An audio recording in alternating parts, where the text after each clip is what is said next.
What's going on YouTube? My name is Minnesota Burns, and as usual, I thank you so much for stopping by, and I hope you enjoy your stay. If you are a first-time viewer and you enjoy my videos, please go ahead and hit the like button, and hit the subscribe button as well. Today, as promised to my subscribers, is my tips and tricks on how to play domination and be successful while playing with your best friend Randy. And if you don't know who Randy is, he is your random Xbox Live random dipshit player. And my first tip in this commentary is going to be, as you could see, I started off by just totally ignoring the C flag, the flag off of our spawn. And the reason being is that I have enough trust in these dipshits that they are going to be smart enough to grab the initial spawn flag. But I do not have enough trust in them that they are going to be smart enough to get the most important flag in domination, and as we all know, that is B. My teammates in this game are exceptional, I guess you could say. They're not the best players by any means, but pretty acceptable. We handily win this game by over 100 points, and what a beautiful double kill right there. And that leads me into my next tip. Whenever you spawn, as I get knifed in the back here, but whenever you spawn and you're trying to defend the B flag or trying to get the B flag, regardless if you have it or not, you want to chuck a grenade, and maybe if you don't have the flag, you want to chuck some smoke or some tactical, some Nova gas at it, just to kind of push them back. And even tactical grenades work well to kind of throw off the enemy where you are. As we have A+ grade, terrible shooting right there. I apologize for that. But once you have it, I've seen a lot of people that say, you know, you just gotta sit around the B flag and camp it. But I won't say camp. I like to say patrol. And as you can see, I'm kind of patrolling the top B building here. I'm trying to catch them out as they come out of their A spawn. And I think that's really important, especially when you're playing by yourself. I'm not saying get selfish, but be supportive. And as you can see, it looks like I'm camping, as I know there's somebody up there, but I'm just kind of supporting the B flag here, just watching the spawns, watching them come up the alley here as I take out that guy, which isn't really important when you're playing by yourself. Obviously, it's easier to coordinate when you have a party, but this commentary is about playing with your random teammates. And that leads me into my third tip. When you die, you have to be aware of your spawn flag. As you can see, they are trying to flank it. That'll lead into another tip if you're losing and you can't get B back. But always take a look at your spawn flag, because as we know, that doesn't always tell you if you are losing that flag.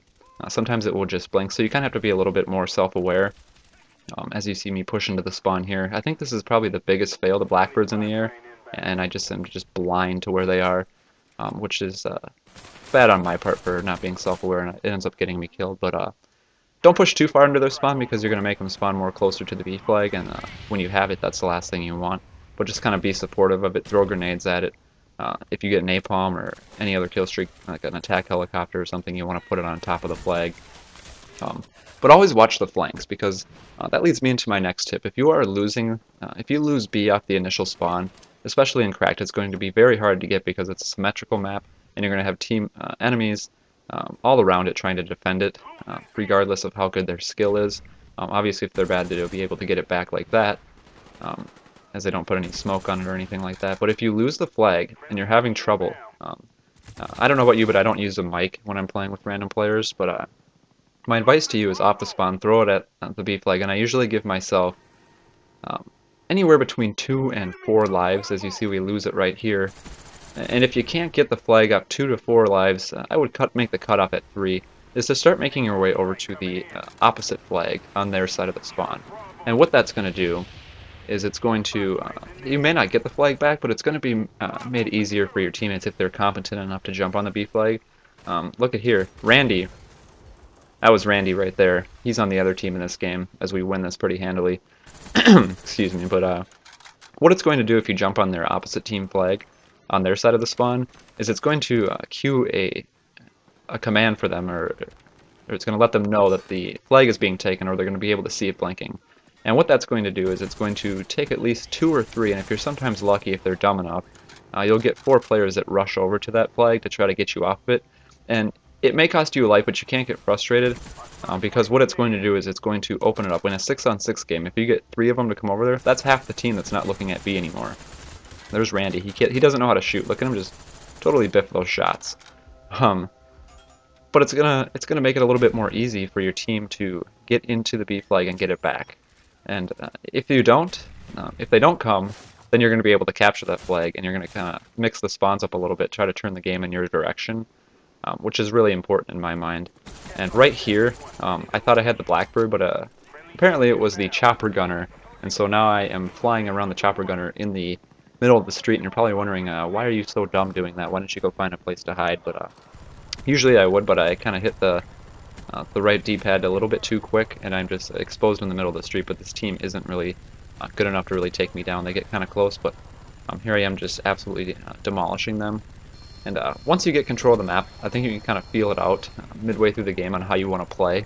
And that's leading into my next tip is don't have a specific play style. You know, a lot of us are either rushers or campers or support players or objective players. Kind of feel out how the other team is going to play. How good is their skill level, and how good are your teammates? And that's how you can kind of decide how you want to play. Now, if my teammates are good, I'm going to be a little bit more aggressive like I have been in this game because I know my teammates aren't half bad, but I don't have any communication with them, so I do play a little cautious at times. But kind of feel it out. I mean, if your team is bad, if your teammates are a little bit incompetent, you're going to want to be defending the flags, capturing flags. You may have to be that guy that has 7 captures and like 50,000 defends to try to save the day. You might have to win the game all by yourself. But kind of feel it out. If you feel like in this game where the teammates aren't half bad, you can be a little bit more aggressive. But you're gonna have to play out the play style. Don't worry about getting a ton of kills if your teammates are bad, but just be supportive. I mean, we're in this game to win, and not worry about kill-death ratio. Obviously, I'm having a phenomenal game here. I believe I go 49-6. But just kind of feel out the team and the enemy team and how well they play the domination and how good their skill is as far as slaying goes and all that, and kind of just feel them out in the first few minutes of the game. But my most important tips are really all about the game, and that it is just a video game, and it's all about having fun. And I hear a lot of times in the microphone when people are talking, you know, they'll be yelling, "Oh, you're such a dipshit, dumbass teammate. What are you doing? Get on B." And that's just going to frustrate a lot of people, and it's going to frustrate you more because you're not going to win the game when you have an attitude like that. My suggestion is to just be very supportive, very respectful, and just kind of talk it out with teammates. If they are just in there for fun and don't really care how the outcome of the game, that's just how it's going to be. I mean, you knew going into the party you can't, it's like a box of chocolates. You never know what you're going to get. And I'm sorry to quote whatever that movie is, Forrest Gump. But that's what it is in a random lobby. Is you never know what you're going to get. So be respectful on the mic and be like, "Hey guys, we really need to get B, or we can't get B. Let's try to move over to C or A."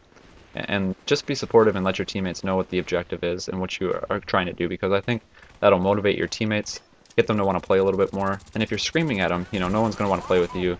They're just going to scream back at you that they don't give a shit. But I think if you're respectful enough, you're going to find that players will give in to what you want to do in the game type. And obviously just have fun. I mean, it's just a game. It's not the end of the world. I mean, your job and your life doesn't depend on it or anything like that if you have a bad game.